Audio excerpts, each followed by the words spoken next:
posting on, you're working, so social media best practice level 1, 2, and 3 is really about building the book. And then there's this pivot that you're doing now as a 4A, and that is, and you and I were talking about this, distilling, refining the post, getting more focused on what brings in full looks. You know, the infamous $160, $70, $80, $200 ticket, because that's where the traction is.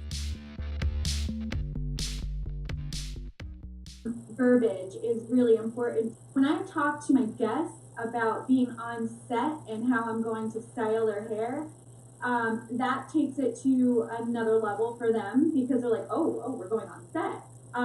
So the first thing I do is I really like to make them feel comfortable. I let them know that I'm going to take a couple of different shots, that I'm going to position them, and that not to worry, I'm very selfish. I just want their hair. I don't want anything else in the picture. So it makes it a little bit lighter for them. It doesn't make them feel so nervous.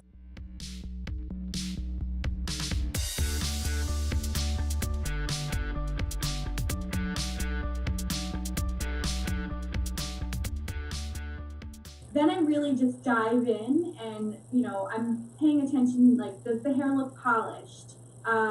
Is this look trending? Is this something that I want to post? Is this something that I want someone to like and see and be like, that's what I want. I need to go to her because this is exactly what I want.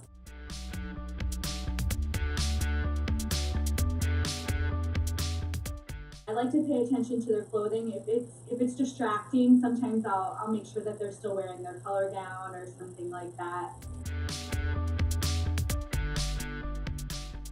I always bring with me, like whatever tool I was last using to style their hair, because chances are they're gonna put their hands through their hair. It's their hair. They're loving their look. You just got done talking to them about how good it looks, so you're gonna have to fix a few things, and whether there be like some gaps in the hair or flyaways, you want it to look as professional as possible.